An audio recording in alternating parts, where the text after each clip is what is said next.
నంద్యాల జిల్లా. ఆయన ఒక చిన్న గ్రామంలో ఒక సామాన్య మధ్యతరగతి రైతు కుటుంబంలో జన్మించారు. కుటుంబమే ఆయన బలం. ఆ అడుగు అక్కడే ఆగలేదు. శ్రమను నమ్ముకొని చెమటోడ్చే శ్రామిక వృత్తిని ఎంచుకొని ముందుకు సాగారు Autonagar president, Telugudesam party minority నాయకుడు జాకీర్. ఇక్కడ కాస్త ఆగండి. మరో విషయం, కేవలం తన కుటుంబం సుఖ సంతోషాలే ఆలోచించలేదు. ఆయన తనతో పాటుగా తన కుటుంబంలో భావిస్తున్న తన తోటి కార్మికులు, వారి కుటుంబాలను సైతం తన కుటుంబంగా భావించారు. వారి జీవితాల్లో కూడా వెలుగులు నింపాలని కలలు కన్నాడు.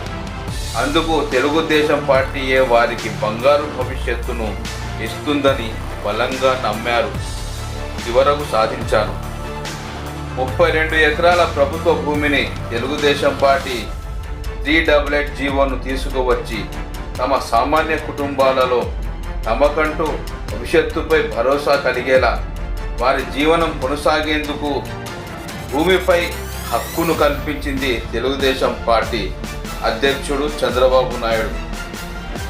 2024 సార్వత్రిక ఎన్నికల్లో సైతం నంద్యాల తెలుగుదేశం పార్టీ ఎన్డీఏ అభ్యర్థి ఎన్ఎండి ఫరూక్ విజయంలో మేము సైతం అంటూ ఎన్ఎండి ఫరూక్కు ఆత్మబంధువులయ్యారు. ప్రతి ఆటోనగర్ కార్మికుడు నాయకుడులా మారి ఎన్ఎండి ఫరూక్ విజయానికి తోడ్పాటును అందించారు. ఇక్కడ ఉన్న పెద్దలకు, మా ఆటోనగర్ పెద్దలకు, మా ఆటోనగర్లో ఉన్న పెద్దలందరికీ, మా ఆటోనగర్ వర్కర్స్కు అందరికీ ధన్యవాదాలు. ముఖ్యంగా మనం చెప్పేది ఏమంటే, మన ఆటోనగర్లో 5,000 మంది జీవిస్తున్నారు. 5,000 మంది ఓట్లు వచ్చేసి మావి 30,000 ఓట్లు ఈజీగా ఉన్నాయి. 30,000 ఓట్లు ఒక్కసారి వన్ సైడ్ అయిపోతే ఆ పెద్ద మనిషికి సునామీగా మాట్లాడలేదు. వేల మ్యాచ్లు కావాలా, 25,000 దాటిపోవాలా, 25,000 దాటి ఎక్కడే మాట్లాడాలా. మనము ఇక్కడ చెప్పడం అనేది కాదు. ప్రతి ఒక్కరం ఈ 10 రోజులు కష్టపడితే పెద్ద మంచి మనము ఆయన ఇంట్లో కూర్చుంటే మనం పని చూస్తున్నాం. ఎందుకంటే తిరిగాడు ఆయనగా ఇంకా మన గురికి చెప్తాడు పోరంటే చేసుకొచ్చుకుంటాడు. అలా అంతే, ఇంకేం ములాయి పెట్టకూడదు. ఎవరే కూడా ఇంకా ప్రయోజనం ఉంటాడు, ఆయన పెట్టుకుంటాడా పోతాడు. ఇంకా ఏం లేక ఎదురుండకూడదు. మాకేమంటే మాకు ఆటోనగర్కు అన్ని విధాల పెద్ద డెవలప్మెంట్ చేస్తాడు. ఆ నమ్మకం మాకు ఉంది. కాబట్టి మా పెద్ద చంద్రబాబు నాయుడు గారు మన ఆటోనగర్ అంటేనే ఆయన ఒక ఎమ్మెల్యేకు ఉన్నంత గుర్తింపు మన ఆటోనగర్ అంటే. ఆయనకు 30 ఎకరాలు రీచ్ చేసుకునే మొబైల్ ఎవరు ఉన్నారంటే 32 ఎకరాలు ఆటోనగర్ వాళ్ళే. ఒక్కరు చేసుకునేంత వరకు అది కూడా చేసింది తెలుగుదేశం 388 జీవో తీసి. ఓకే, అందరూ అంటుంటారు నేను చేసినట్టే మామూలు ఏంటంటే అలా. ఎందుకంటే ఇంకా పబ్బం కడకాల మనం ఇలాంటి లోపల చెబుతారు. కాబట్టి జరుపుకున్నాము. అది 32 ఎకరాలు జీవో తీసి చంద్రబాబు నాయుడు అంత ఇంట్రెస్ట్గా మనకు చేసినాడంటే ఆయన రుణం మనం ఈ జన్మకు వచ్చే జన్మకు తీర్చుకోలేం. తండ్రి ఆ చేయకున్నాడు.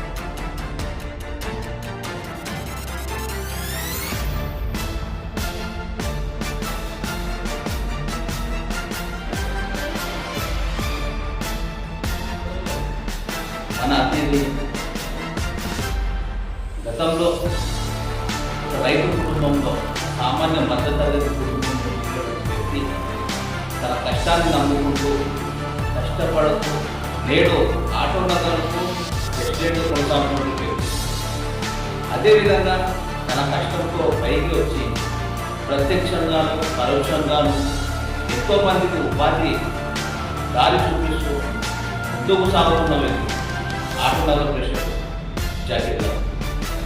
అదే సమయంలో కేవలం ఆటోనగర్ జాకీర్ గారు ఒక ఆటోనగర్కి మాత్రమే పరిమితం కాకుండా రాజకీయాలను సైతం ప్రభావితం చేసే విధంగా బలమైన ఓటు బ్యాంకు అభిమానులను తన వశం చేసుకున్నటువంటి వ్యక్తి. సో ఆటోనగర్ జాకీర్ గారి గతంలో నుండి నేటి వరకు జరిగిన అనేక అంశాలకు సంబంధించి ఈరోజు మనం ఆటోనగర్ జాకీర్ గారితో మాట్లాడబోతున్నాం. ముఖ్యంగా నమస్కారం. ముఖ్యంగా చూస్తే ఆటోనగర్ జాకీర్ అంటే నంద్యాల పట్టణమే కాదు, దాదాపు ఈ కర్నూలు జిల్లా, నంద్యాల జిల్లాతో పాటు మన పరిసర ప్రాంతాలు ఇక్కడ ఈ జిల్లాలకు సైతం మీకు మంచి అవినాభావ సంబంధం. అంటే కష్టపడుతూ అనేక మంది ఉపాధి చూపిస్తున్నారు, అంటే ప్రత్యక్షంగా పరోక్షంగా ఎంతోమందికి దారి చూపిస్తున్నారు. సో ముందుగా ఈ అంశాలు మాట్లాడే ముందు మీ కుటుంబ నేపథ్యం అంటే ఎంతమంది మీ కుటుంబం ఉన్నారు అంటే గతంలో నుంచి? మేము వచ్చేసి మా నాన్నకు నలుగురు అన్నదమ్ములము, ఒక చెల్లెలది. నలుగురు అన్నదమ్ములం వచ్చేసి మేము పుట్టింది పక్కన పల్లెటూరు గోర్కల్లో పుట్టినాము. మేము ఈ దినము అందరం టౌన్లో సెటిల్ అయిపోయినాము. మా అన్న విద్యారంగం ప్రకారంగా నేను ఇట్లా మోటార్ ఫీల్డ్లోకి వచ్చేసిన. మా చిన్న తమ్ముడు వచ్చేసి బెంగళూరులో సాఫ్ట్వేర్ జాబ్లో మంచి పొజిషన్లో ఉన్నారు. ఇంకో తమ్ముడు వచ్చేసి ఇక్కడనే పొలాలు చూసుకుంటూ ఉంటాడు. మేము మా బాబు వచ్చేసి ఇక్కడే లోకలే. మేము ఇక్కడికి నేను రావడానికి కారణం మా ఊరు వచ్చేసి డ్యాంలో పొలంలో వెళ్ళిపోయింది. మాది 30 ఎకరాల పొలం డ్యాంలో మొత్తం మునిగిపోతే అక్కడి నుంచి నంద్యాలకు వచ్చి నాకు ఈ మోటార్ ఫీల్డ్లో జాయిన్ అయిన నుంచి నేను కష్టపడితేనే దీని మీదే ఈ మోటార్ ఫీల్డ్ని డెవలప్ అవుతా ఏదో నాకు తోచినది చేసుకుంటూ ముందుకు వెళ్ళిపోతుంది. ఆ టైంలో మా ఆటో నగర్ 1995లో చంద్రబాబు నాయుడు గారు మాకు అప్పుడే నేను మోటార్ ఫీల్డ్ రావడానికి 93లో నేర్చినాను. 95లో మాకు ఆటో నగర్ ఇచ్చినారు. 93 వచ్చిన 92 స్టార్ట్ అయింది. స్టార్ట్ అయినప్పుడు మాకు ఇక్కడ మా పెద్దలు ఒక యూనియన్ చేసి ఈ యూనియన్ తరఫున అప్పుడు చంద్రబాబు నాయుడు పోయి మా ఆటో నగర్లో అందరూ పోయి మేము ఇట్లా ఆటో నగర్కు ఇట్లా స్థలం తీసుకుంటున్నాము, మాకు సాయం చేయాలని. ఆ రోజు చంద్రబాబు నాయుడు గారు మా ఆటో నగర్ కేటాయించారు. అప్పుడు మేము పిల్లలు అంటే 22 ఏళ్ళు మంచి వయసు అంతే యువకులు, మంచి యువకులు. మేము ఎంజాయ్ చేసాం. ఈ లేదని చేసేది ఎంజాయ్ చేసే టైంలో ఆటో నగర్ శాంక్షన్ అయింది. చంద్రబాబు నాయుడు గారు వచ్చి మాకు భూ పూజ చేసిపోయినారు. అప్పుడు భూమనారాయణ రెడ్డి గారు ఎంపీ, మా ఇప్పుడునే మినిస్టర్ గారు, అప్పుడు కూడా మినిస్టరే మాకు ఎన్ఎండి ఫారూక్ గారు. అప్పుడు వచ్చేసి మున్సిపల్ శాఖ మంత్రి మేము మాకు మంచి సహకారాలు ఇచ్చినారు. టీడీపీ మంచి సహకారాలు. ఆ రోజు నుంచి కూడా టీడీపీ అంటే మా ఆటనగరంలో కానీ మేము కానీ పడి సచ్చేవాళ్ళం. కానీ టీడీపీ మేము ఒక రకంగా అనుభవంలోకి వచ్చేసరికి 2004 నుంచి టీడీపీ కనుమరుగైంది. కానీ మేమైతే దీంట్లో గుర్తుతా ఉన్నాం, కొనసాగుతూనే వస్తున్నాం. ఎన్ని ఇబ్బందులు ఉన్నాయా కొనసాగుతున్నాం. ఇంకా దేవుడు ఈ విధంగా అవకాశం మీకు అందరికీ మాకు తెలుగుదేశం పార్టీ అధికారంలోకి వచ్చి ఇప్పుడు మాకు ఇంకా దేవుడు కల్పించాడు. అంటే మరొకసారి 93లో తెలుగుదేశం పార్టీ ప్రభుత్వంలో మీకు ఆటనగర్ ఏర్పాటు జరిగింది. సో మరొకసారి ఈ 2024లో మరొకసారి తెలుగుదేశం పార్టీ అధికారంలోకి వచ్చింది. సో ఈ తెలుగుదేశం పార్టీ అధికారంలో వచ్చిన తర్వాత ఆటో నగర్ యొక్క పూర్తి స్థాయిలో రూపురేఖలు మారబోతున్నాయా? 100% మారిపోతుంది. 100% పాల్గొన్న మేము ఈరోజు మా మినిస్టర్కు మేము ఇంతవరకు ఫోన్ కూడా చేయలేదు, గౌరవించినాము. వాయిని మాకు ఫోన్ చేసి ఏమేమి తొందర చెప్తాయి అంటున్నాడు. నాకే చిత్రం లేదండి. బాగా అతృప్తిగా ఉన్నారు, బాగా స్పీడ్గా ఉన్నారు. ఇంకా మా ఫిరోజ్ కాబట్టి ఇంకా ఫిరోజ్ కూడా మనకు లోకల్ కాబట్టి చిన్న పిల్లలకి ఫోన్ చేసి చేయడము. నేనే తక్కువ సార్లు ఫోన్ చేసిన, వాళ్ళు నాకు ఎక్కువ చేసిన. ఏం చేస్తున్నా, ఏం చేసుకుంటున్నారు, ఎందుకు ముందుకు పోదు, ఇంకా పారి నిన్న నుంచి లైట్లు పరిగెత్తిస్తున్నారు అన్నారు మున్సిపాలిటీ.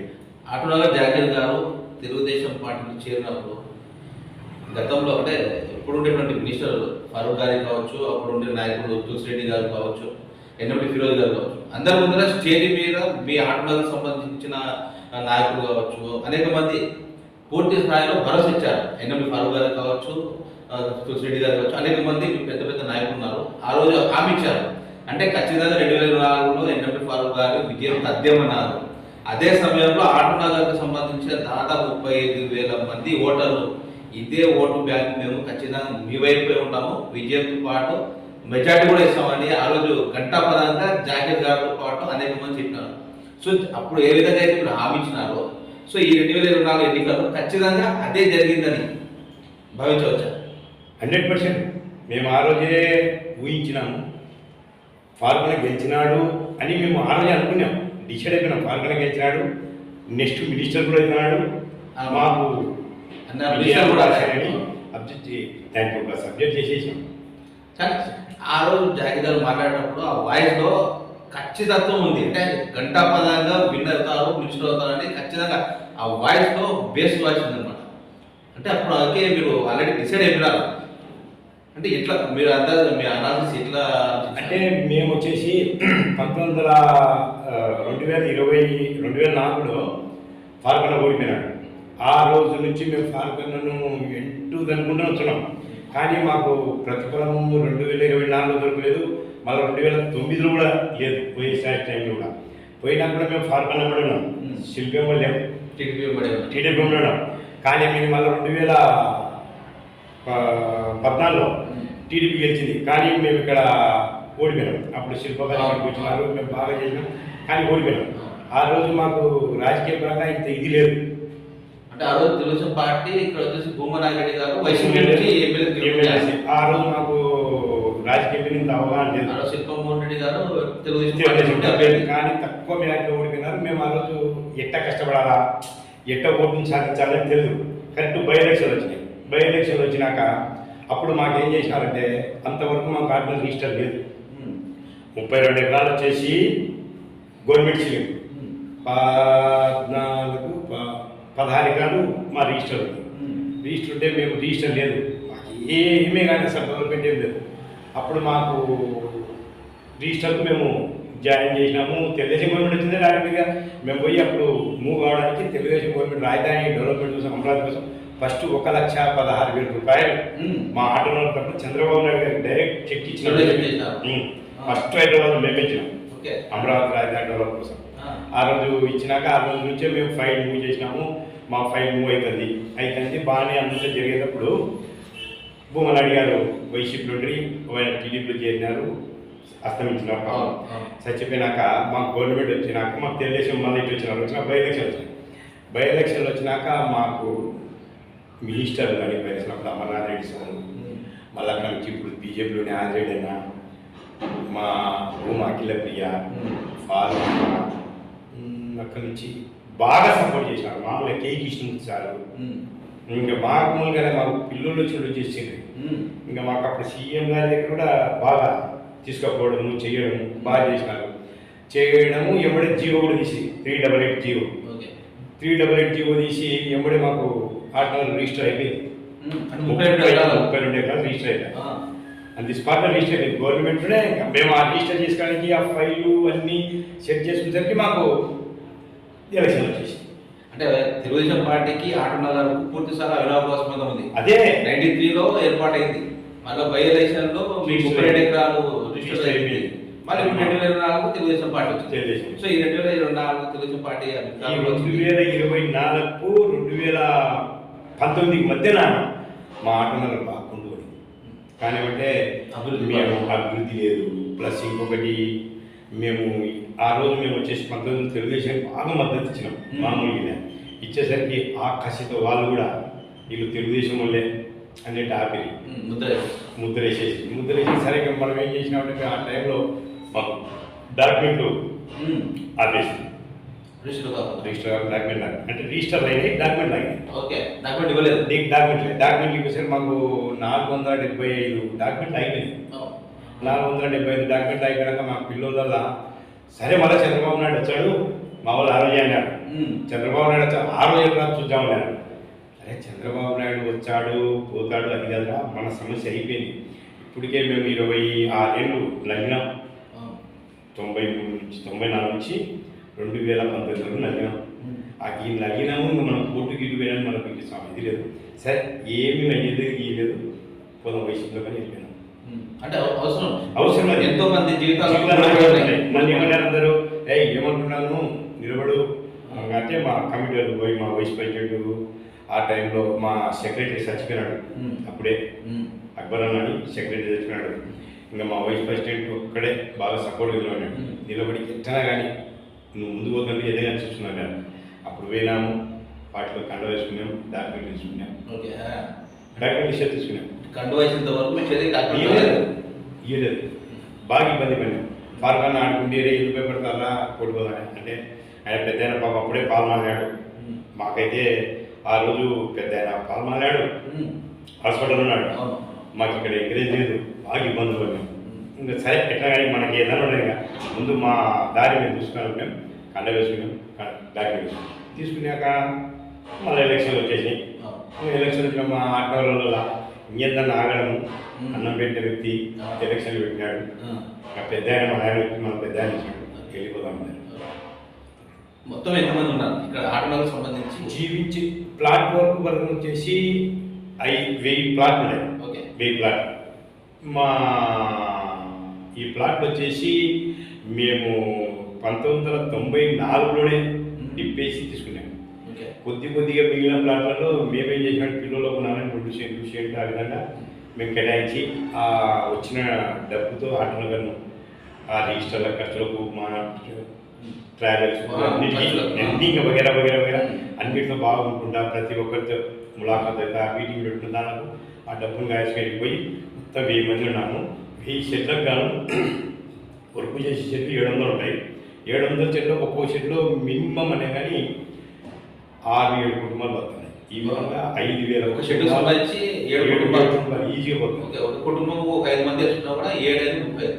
సో 35 మంది షెడ్లో 35 మంది మేము జీవిస్తున్నాం. ఆ విధంగా 700 షెడ్లు ట్రైనింగ్ ఉన్నాయి. అంటే మాకు వచ్చేసి మా అనాలిసిస్ ప్రకారము 20,000-30,000 మంది కంపల్సరీ దీని మీద ఆధారపడి పడుతున్నాం. 35,000 మంది మొత్తం. మా వాళ్ళు ఈరోజు అది అన్న క్యాంటీన్ అడుగుకుంటున్నాం. అన్న క్యాంటీన్ అడిగితే పెడతారు. మా పెద్ద ముందు బాగుంటుంది. అంటే ఇక్కడ 29 మంది 30 మంది హోటళ్ళు బీదోళ్ళు పోతున్నారు. ఓకే, హోటల్ వాళ్ళ కడుపు పెట్టేది అని మేము అడగము. తినొచ్చాడు ఇక్కడ రెండో అపోజిట్ చేయాలి, ఆలోచించాలి. ఎందుకంటే ఇక్కడ అన్న క్యాంటీన్ పెట్టినందు వల్ల కొంతమంది జీవనం బతికేది. ఏ 5 స్టార్ హోటల్లో బ్లాక్ అన్ని రేట్లు వేసుకుని బతికే హోటల్లో ఇంత బిద్దదే. దాదాపు ఒక హోటల్ 10-15 మంది ఉన్నారు. 15 మంది చూపించాను. 15 మంది 25 హోటల్ ఉన్న 15 మంది ఫ్యామిలీలు చాలా మంది. కాబట్టి మేము అది కూడా అడగకూడదు అనుకున్నాము. మాకు కూడా మాకు చేసే డెవలప్మెంట్ చేసి మా పెద్ద సల్లగా ఉండి ఆయన దేవుడు 100 సంవత్సరాలు చేసి మా ఆటలను బాగా కాపాడుకుంటే. అంటే ఇంకొకటి అన్న, ఇక్కడ మనం ఒకటి ఆలోచించాలా, ఈ 2019లో వైఎస్ఆర్సీపీ ప్రభుత్వం వచ్చిన తర్వాత మీకు తప్పని పరిస్థితుల్లో అంటే మీకు డాక్యుమెంట్ కావచ్చు, ఇంకొకటి అంటే డెవలప్మెంట్ కావాలంటే ఖచ్చితంగా వైఎస్ఆర్సీపీ ప్రభుత్వంలో మీరు ఖచ్చితంగా కంట్రోల్ చేసుకోవాల్సిందే. సో వేసుకున్నారు, పార్టీలు మారినారు. అయినప్పుడు కూడా ఈ ఆటనగర్ అభివృద్ధి అనేది ఎందుకు ఉండిపడింది? మేము పోయి ఛాన్సర్లు అడిగినాము. మనుషులు కాంట్రాక్ట్ అయితే వర్కులు ఇచ్చినారు వాళ్ళు, మున్సిపాలిటీలు కాంట్రాక్టులు టెండర్లు ఇచ్చినారు. మా బిల్లులు చెప్తున్నారు మేము ఏం చేయాలంటున్నారు అని. దీనికి ఇంకోటి ఏంటంటే ఒక వర్క్ స్టార్ట్ చేసి చైర్మన్ వాళ్ళు వచ్చి టెంకాయ కొట్టిపోయినాక పొక్కల నుంచి మన్ను దొక్కలు అమ్ముకొని పోయి ఇచ్చిపెట్టారు. ఉన్న గ్రావెల్ దొరుకుతున్నారు. ఇక్కడ పట్టుదల ఇక్కడ మళ్ళీ తీసుకుపోయినారు. మేము 4,500 పెట్టి గ్రావెల్ దొరుకుతే మా గ్రావెల్ అమ్ముకున్నారు. ఏమంటే ఇది ప్రభుత్వం అన్నాక వాళ్ళు తీసుకుని వచ్చి మీకు అభివృద్ధి చేయాలి, మీకు ఇబ్బంది పడకుండా మిమ్మల్ని సేవ చేసుకోవాలి వాళ్ళు. అట్లాంటి మీరు వేసుకున్నది తీసుకుపోయి ఇచ్చిపోయినారు. బ్రిడ్జిలు మీరు వచ్చి చూసి ఇంకా పనులు పాస్ కాదు. ఇప్పుడు దాని మీద గ్రావెల్ దొరికితే ఇల్లు చిప్స్ చెడిపోతుంది. సరే ఈ వర్క్ ఏమన్నా పెద్ద చేయించి స్టార్ట్ చేయించుకున్నామని. సో అప్పుడు మీరు అడగలేదు ఎమ్మెల్యే చెప్పినాము. చెప్తే డైరెక్ట్ కాంట్రాక్ట్ ఏమన్నాడు, బిల్లులో నేను చెయ్యను అంటే నా డబ్బులు ఎందుకు దొరికినావు పోయి ఎందుకు దొరికినావు అంతే కదా. అడిగితే బిల్లు ఇస్తారన్నారు. ఇయ్యలే. మీకు నష్టపరిచాం అంటే మంచి చేయాల్సింది పోయి రివర్స్ లో నష్టపరిచాం, ఇబ్బంది కలిగించాం. సో వర్షాకాలంలో చాలా ఇబ్బంది పడ్డాను. చాలా ఇబ్బంది. అసలు ఇప్పుడు ఆ రోడ్ ఈ రోడ్డు రన్నింగ్ లేదు రన్నింగ్ లేదు. రోడ్ ఇది మెయిన్ రోడ్. ఎంతో మంది వస్తా పోతా ఉంటారు. అంటే బయట నుంచి చాలా మంది వస్తూ ఉంటారు. అసలు మసీదులో అంటే ఈ రోడ్డుతో పోయి జనాలు, కానీ రోడ్ ఆగిపోయింది. అంటే ఈ తోలింది ఎవరు అంటే మీకు గ్రావెల్ తీసుకుపోయి ఎమ్మెల్యే బాగా దాదాపు అంటే 3 అడుగులు 3 అడుగులు గ్రావెల్ తీసుకున్నాం. అది మేము పక్కన దొరుకుతున్నాం. మేము డబ్బులు ఇచ్చాము. మేము మాకు రోడ్లు లేవు కదా, మేమే దొరికించాం. ఇది మా అక్కన్నా సరే పోలే మా రోడ్డు తయారు ఏదో ఒకటి అంటే ఇప్పుడు నేను వర్క్ చేసే సబ్జెక్టు నాకు సంబంధం ఉంది. అవి సంబంధం కావచ్చు. ఏదైనా నువ్వు పెట్టుబడి పెట్టి వాళ్ళకు రోడ్లు వేసింటే, కాంక్రీట్ దొరికింటే, లేదా ఇంకొకటి వగేర కాలువలు డ్రైనేజ్ తీసింటే వాళ్ళకి ఇబ్బంది కలగకుండా నువ్వు సేవ చేసినావు. సో దాంట్లో బిల్లులో భాగంగా ఈ గ్రావెల్ తీసుకుపోతున్నావు అని చూపించవచ్చు. అసలు వర్కే జరగలేదు. నువ్వు స్టార్ట్ కానప్పుడు అతను మట్టి ఎలా తీసుకుంటారు గ్రావెల్? స్టార్ట్ చేసినాడు టెంకాయ కొట్టాము మేము. ఊరికి స్టార్ట్ చేసినాడు. స్టార్ట్ చేసినాడు పొక్కలేదు తెచ్చుకున్నాడు. గ్రావెల్ దొరుకుతున్నాడు. ఇంకా మనమే ఉన్నాం. వర్క్ స్టార్ట్ అవుతుంది. అన్నీ చిప్స్ కొన్నాడు మేడం. సో ఏమంటారు మీరు అనుకున్నట్టు 2019లో 2024 ఎన్నికల్లో ఖచ్చితంగా తెలుగుదేశం పార్టీ అధికారంలో వస్తుందన్నారు, వచ్చింది. ఇంకో విషయం అన్న, జాగ్రత్త గారు ఆటో జాగ్రత్త గారు ఏది మాట్లాడినా ముక్కు సుడిగానే మాట్లాడతారు, ధైర్యంగా మాట్లాడతారు. అంటే కన్వర్షన్ ఉండదు. అంటే ఏదైనా సరే చిన్నపిల్లల లెక్క ఏదైనా సరే ఓపెన్ మాట్లాడతారు. ఓ విధంగా చూసుకుంటే ఏదైనా ఒక వివాహం చేయాలంటే బడబడ కార్పొరేటర్లు, బడబడ వ్యాపారవేత్తలు చేసే విధంగా ఆటో నగర్ జాగ్రత్త గారు ఏదో వాళ్ళ ఇంట్లో ఒక శుభకార్యం జరిగితే ఒక బిడ్డ పెళ్లి కానీ ఒక కొడుకు పెళ్లి కానీ చేస్తే దాదాపు కేవలం నంద్యాల వరకు కాకుండా దాదాపు మన చుట్టుపక్కల రాయలసీమ ఎంతవరకు అయితే వ్యాపించిందో రాయలసీమ నుండి కూడా దాదాపు వేలాది మంది పిలిపిస్తారు. అంటే మీరు బంధువర్గం కావచ్చు, మీ శ్రేయోభిలాషులు కావచ్చు, అంటే ఎక్కడ రాజపడరు. ఒక కార్యక్రమం చేయడం అయినా సరే, లేదా భోజనాల విషయంలో అయినా సరే, లేకపోతే వాళ్ళు వచ్చినప్పుడు వసతి విషయంలో అయినా సరే, జాకీర్ గారు ఏ దాంట్లో కూడా రాజీ పడరు. అంటే ఏమంత అభిమానం క్రియేట్ అయ్యింది జాకీర్ గారికి. అంతమంది వేల మంది వస్తారు. ఒక కార్యక్రమం పెళ్లి జరిగితే వేల మంది కూర్చొని చూస్తే మేము వేల మంది వస్తారు. అది ఎట్లా ఉంటుందంటే ఒకసారి మేము నాకు ఆలోచన ఒకసారి వచ్చిన పెళ్ళికి వచ్చినప్పుడు చూసిన ఇక మినిస్టరు, హోమ్ మినిస్టర్ కావచ్చు, ముఖ్యమంత్రి కావచ్చు, లేదా కార్పొరేట్ స్థాయిలో ఉన్నటువంటి వ్యాపారవేత్తలు వాళ్ళు చేసినప్పుడు ఏ విధంగా అయితే బండ్లు పార్కు పెడతారో ఆ విధంగా కళ్యాణం పెళ్లి జరుగుతుంది. అంటే ఏంటి మీ మీద అభిమానం ఏంటి, మీ అట్రాక్షన్ ఏంటి, ఏంటంటే? నేను మొదటి నుంచి కూడా ప్రతి మనిషితో ఫ్రెండ్లీ ఉంటాను. ప్లస్ ఇంకోటి ఏంటంటే మోటార్ ఫీల్డ్ మొత్తం ఈ జిల్లాలో చాలామంది ఇప్పుడు ఆటోలో మోటార్ ఫీల్డ్ మొత్తం ఈ జిల్లా రాయచోటి కూడా, రాయచోటి మళ్ళీ అక్కడి నుంచి వచ్చేసి బేంచెల బలగానపల్లెకు నిన్న ఓట్ల ముందర కోయిలగుంట కూడా చెప్పిన ఆటో నగర్ మీరు ఇప్పియాలా, దానికి ఏదైనా కానీ మేము సపోర్ట్ చేస్తాము ఆటో నంద్యాలను అని కోయిలగుంట కూడా మా ఇప్పుడు రోడ్ల రవాణా శాఖ మంత్రి పిసి జనార్దన్ రెడ్డి సార్తో మాట్లాడి చెప్పాము. సో పొలిటికల్ కూడా వేరే నియోజకవర్గాలు కూడా చెప్పినాం. కోయిలు ఆలగడ్డ వచ్చేసి సిరివెల్లకు ఆలగడ్డకు ఆటోలో సెట్ చేయాలని చెప్పినాం. అది ప్రాసెస్లో అంటే మా ఊళ్ళు రాయచోటి మేమే దానికి మొత్తం ఎప్పుడు తెలుగుదేశం గవర్నమెంట్ బయలుదేరిన వాళ్ళకి ఏంటంటే ఆదోని కూడా మేము సపోర్ట్ చేసినాం. అంటే ఇట్లుంటుంది ప్రాసెస్. ఆ విధంగా నా మీద అభిమానం అనేది ఎక్కువ మందికి. ఆ విధానం ప్లస్ ఇంకోటి నేను అందరినీ కూడా అన్నదమ్ములు ఫ్రెండ్స్ లెక్కనే అన్నదమ్ములు లెక్క ఎక్కువ చూసుకుంటా. ఒక చిన్న పిల్లోని కానీ కూడా నేను వరే అనే పదం నాకు చిన్న పిల్లలు నా కాడ పనిచేస్తేనే పదమే రాదు. నేను ఎవరెవరు పిల్లలకు వరే అనే కానీ నేను ఒప్పను. ఆ పదం వాడాలి, ఏకవచనం పదమే వాడాలి, ఏం మాట్లాడేది. ఆ విధానంతో నాకు అందరూ కూడా బాగా తగ్గించారు. ఇంకా అంటే ఎంతమంది ఎన్ని ఊళ్ళో పిలిపిస్తారు? ఏదైనా ఒక ఫంక్షన్ కానీ ఒక మంచి కార్యక్రమం ఏదైనా జరుగుతుంది ఎంతమంది? అంటే మేము అందరూ ఉంటుంది అప్పుడు ఎంతమంది అనే నా ఎస్టిమేషన్ ప్రకారము మా ఆటో నగరంలో చాలా మంది ఉన్నాం. నేను ఈరోజు మా మినిస్టర్ గారిని ఇంటికి పిలుచుకొని కూడా భయపడతాను. ఎందుకు భయపడతా అంటే ఆటో నగరం పిలుచుకోండి నా ఫ్యామిలీ, ఇది నా ఫ్యామిలీ. బడ్జెట్ అయ్యి ఒకవేళ ఒక 50 మంది 100 మంది పిలుచుకుంటే మిగతా పిల్లలు బాధపడతారు. అందరూ ఆత్మీయులే కాబట్టి అంతా ఆత్మీయులే. తెల్ల అంటే మేము అంతా కూడా చట్టం ఏది జరిగినాయి, చిన్న ఏదైనా జరిగినాయి నేను నన్ను ముందర పెడతాను. వాళ్ళ ఇంట్లో చిన్న కార్యక్రమం జరిగినా జాగ్రత్తగా రాను. వాళ్ళ చిన్న కార్యక్రమం మీరు నైట్లో పెద్ద కార్యక్రమం చేసుకున్న వాళ్ళకి చెబితే అంటే అందరినీ పిలుచుకుంటాను. నైట్ ఏ కార్యక్రమం జరిగినా నేను పిలుచుకోవాలంటే డిసైడ్ అయ్యే మా మినిస్టర్ గారిని ఒకటేసారి ఆటోలో పెద్ద భారీ ఫంక్షన్ పెట్టి ఇక్కడ పిలిచేసి ఇక్కడ కోరిక మా బాసు చంద్రబాబు నాయుడు గారా లేదంటే నారా లోకేష్ సో వాళ్ళ పెద్ద తరపు పిలిపించి భారీ డిన్నర్ అని మా కోరిక. జాకీర్ గారు ఎందుకు కూడా ఈ ఆటనగర్లో ఏ డెవలప్మెంట్ చేయాలనుకుంటారు? ముందుగా ఇప్పుడు ఇక్కడ వర్క్ చేసే పిల్లలు కావచ్చు, మీ వాళ్ళు కావచ్చు, అనేక మంది ఇబ్బంది పడుతున్నారు. సో ఈ విషయంలో మనం ఏ విధంగా మీరు ప్రాసెస్ ముందు తీసుకోబోతున్నారు? మేము వచ్చేసి మా గవర్నమెంట్ వచ్చేసి మాకు ఆటో నగర్ వచ్చేసి ఇంకా కావాలి. ఆ రోజు పెద్దోళ్ళు ఉన్నారు, వాళ్ళ పిల్లలు ఈరోజు పెద్ద పెద్ద ఉన్నతమైన స్థానంలో వెళ్ళిపోయి ఆటో నగర్లో వాళ్ళ స్థలాలు కూర్చున్నాయి. కానీ వాళ్ళకు కాదని మేము ఏ వాళ్ళకి లేదు, వాళ్ళు ఇప్పుడు కొత్తగా వచ్చిన పిల్లలకు ఆటో నగర్ లేదు.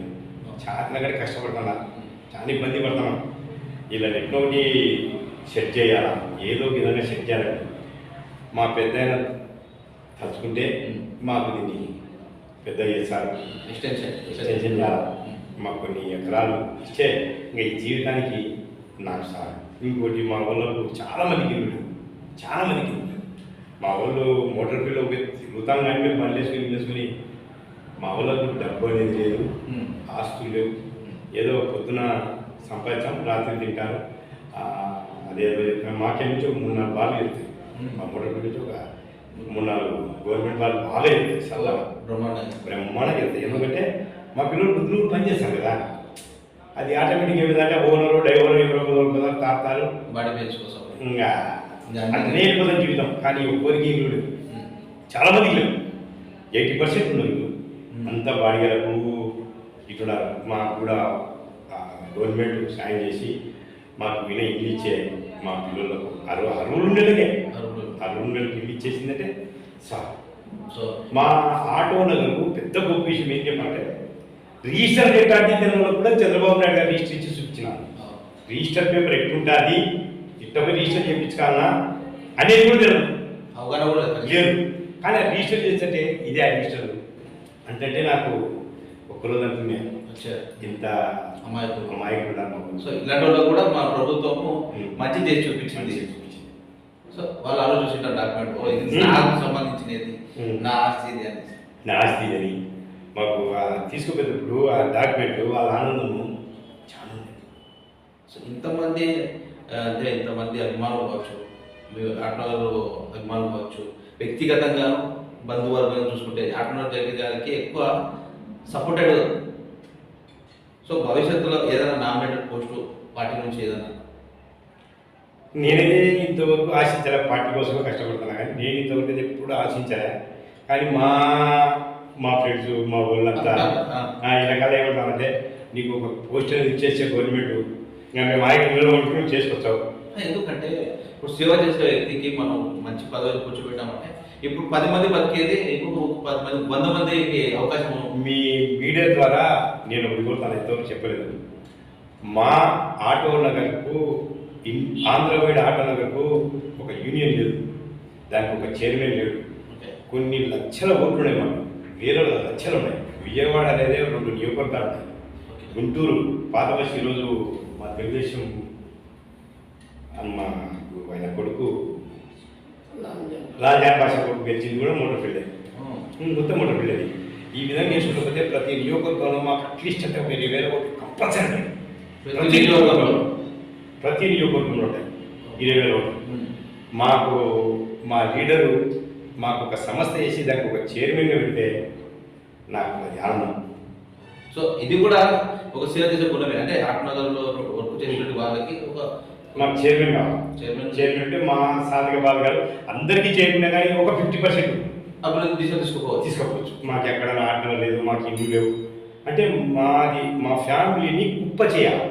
మా ఆటో నగర్ ఫ్యామిలీలను మోటార్ ఫీల్డ్ శ్రామికులందరినీ ఒక గ్యాదర్ చేసి మాకు ఒక చైర్మన్ పెట్టాలి, ఒక యూనియన్ మాది దాన్ని మెయింటైన్ చేసే కెపాసిటీ ఒక మంచికి ఇచ్చేస్తే అంతకాడికి మోటార్ ఫీల్డ్కు ఇంకా వాళ్ళు చూసుకుంటారు. ఏదైనా కావాలంటే చైర్మన్ అంటే డైరెక్ట్గా మినిస్టర్ గారితో చెప్పి చేపించుకుంటారు. పలాని నంద్యాలలో ఆటల పరిస్థితి ఉంటుంది, పలాని బనాపల్లి ఉంటుంది, పలాని కడపల్లి ఉంటుంది, తిరుపతి ఉంటుంది, దండి ఉండే ఓట్లు. కానీ మావి ఓట్లు బయటికి రాలేదు. ఎందుకు రాలేదంటే ఎవరికి ఆలోచన వచ్చిందో తెలియదు. కానీ నేను మీ ద్వారా మా సీఎం గారికి మా పెద్ద ఆయనకు చెప్పేది ఏంటంటే ఆంధ్రవేడు స్టేట్ వైడ్ రాష్ట్ర వైడు మోటార్ ఫీల్డ్ ఒక్కటి చేసి దానికి ఒక చైర్మన్ ఇవ్వాలి. మిమ్మల్ని అందరినీ ఒక గార్డెన్ తీసుకుని ప్రతి నియోజకవర్గంలో మాకు అట్లీస్ట్ అంటే 20,000 ఓట్లు కంపల్సరీ, 20,000 ఓట్లు కంపల్సరీ. కానీ కూడా బయట రావాలి. వన్ ఆఫ్ ద పార్ట్ అంటే ఒక ఏ అభ్యర్థి రాజకీయంలో నిలబడాలన్నప్పుడు 20,000 మంది ఓటర్లు అంటే కంపల్సరీ ప్రభావితమైనటువంటి ఓట్ బ్యాంక్ ఇది. ప్రతి ఊరికి ఉంది. మేము నిన్న ఆలగడ్డ సర్వే దాదాపు అంటే 200 చెట్లు ఉన్నాయి, సిరువెళ్ళు ఉన్నాయి. మా కోయిలగుండ చెట్లు కోయిలగుండ తగినాయి, కోయిలగుండ బనాంతలకి ఒక నియోజకవర్గం, దాంట్లో తగినాయి. డోలు బేంజల్ల ఒక నియోజకవర్గం, 2 శాతం అమ్మోటపల్లి తగ్గింది, కర్నూలు తగ్గింది. మా ఇక్కడ మన జిల్లాలో ఆత్మకూరు బాగుంది. ప్రతి నియోజకవర్గం మా ముక్కర్లకి ఏమంటే ఒక చైర్మన్ అనే గవర్నమెంట్ ముద్ర ఉండే మనిషిని పెడితే ఆయన మా సర్కార్ బాగా తీసుకుని ప్రభుత్వం కావాలంటే ప్రభుత్వానికి లింకప్ ఉంటే ఏ సమస్య వచ్చినా ప్రభుత్వానికి చేసే విధంగా ఉన్న ఇది ఒక ఆలోచన. కానీ మా పెద్ద మీద చేరవేసిన మినిస్టర్ గారు స్థానికంగా ఇప్పుడు మన నందరిలో మినిస్టర్ గారు మా గతంలో నుంచి తెలుగు పార్టీ కొనసాగుతున్నారు. పార్టీ పట్ల అధికారంలో ఉన్నప్పటికీ లేనప్పటికీ కూడా అన్ని ఆటపోట్లు వచ్చినప్పుడు కూడా కేవలం ఆటనగర్ యొక్క డెవలప్మెంట్. అసలు ఆటనగర్ అంటే తెలుగుదేశం అంటే ఆటనగర్ అంతే. దాన్ని ఏం కానివ్వంటే కొన్ని అనివార్య కారణాల వల్ల మేము కూడా తప్పని పరిస్థితి. అది మా జీవితం మీద ఆధారపడింది. ఏదైనా నా పర్సనల్ ఇంకొకళ్ళు పర్సనల్ కాదు, మా జీవితం అది. మా గుండె అలా పట్టుకున్నారు లేదా నీ ఆప్షన్ చెప్పేది కాదు, గోపినాడు చెప్పేది చెప్పేసి. జాగీర్ గారు వాస్తవానికి కష్టపడ్డారు. తెలుగుదేశం పార్టీ నుంచి గతం నుంచి కొనసాగుతున్నారు. ఇప్పుడుండే మినిస్టర్ ఎన్నికటి ఫరూక్ గారికి మాట ఇచ్చారు. అంటే ఏ విధంగా ఖచ్చితంగా 2024లో ఫరూక్ గారు గెలుపొందుతారు, అదేవిధంగా మినిస్టర్ అవుతారని. సో అదేవిధంగా మీరు అనుకున్నట్టు మీ యూనియన్ వాళ్ళు కష్టపడిన విధంగానే ఫరూక్ గారు గెలిచారు, అదేవిధంగా మినిస్టర్ కూడా అయ్యారు. సో భవిష్యత్తులో ఆటూర్ నగర్ జాగీర్ గారిని రాష్ట్ర వ్యాప్తంగా ఆటూర్ నగర్ ఒక యూనియన్గా ఏర్పాటు చేసి దానికి చైర్మన్గా ఏర్పాటు చేస్తే అనేక మందికి మంచి జీవితం లభిస్తుందని. సో మీరు ఆలోచించేది ఖచ్చితంగా భగవంతుడు నెరవేర్చాలని మీరు కోరుకున్నటువంటి విధంగానే మీ మినిస్టర్ స్థానికంగా మినిస్టర్ ఎన్నికటి ఫరూక్ గారు కావచ్చు, మీ పార్టీ యొక్క అధినాయకుడు ముఖ్యమంత్రి నారా చంద్రబాబు నాయుడు గారు కావచ్చు, ఈ విషయాన్ని పరిగణలోకి తీసుకొని ఖచ్చితంగా మీకు మీ వర్కర్ల యూనియన్ ఏర్పాటు చేసే విధంగా చర్యలు చేపట్టాలని మేము కూడా అనుకున్నాము. సో ఇది ఈ వారం మన అతిథి ఆటూర్ నగర్ ప్రెసిడెంట్ జాగీర్ గారు చెప్తున్నారు. సో కేవలం నంద్యాలలోనే కాకుండా రాష్ట్ర వ్యాప్తంగా ఆంధ్రప్రదేశ్ రాష్ట్ర వ్యాప్తంగా ఉన్నటువంటి ఆటూర్ నగర్ వర్కర్స్లను ఒక యూనియన్గా ఒక తాటిపై తీసుకొని వచ్చి వారిని ఒక యూనియన్గా ఏర్పాటు చేసి అందుకు ఒక చైర్మన్ కేటాయించినట్లయితే భవిష్యత్తులో ఆటూర్ నగర్కు సంబంధించిన కార్మికులకు ఎవరికైనా సరే ఎలాంటి ఇబ్బంది ఉండదని, వారి జీవితాల్లో వెలుగు నింపే విధంగా ముందుకు తీసుకుపోయే అవకాశం ఆస్కారం ఉంటుందని కూడా ఆటూర్ నగర్ జాగీర్ గారు ఆశాభావం వ్యక్తం చేస్తున్నారు. సో ఈ వారం మన అతిథి ఆటూర్ నగర్ జాగీర్ గారు, మరో వారం మరో అతిథితో మేము ఉంటున్నాము. అంతవరకు సెలవు. నమస్కారం.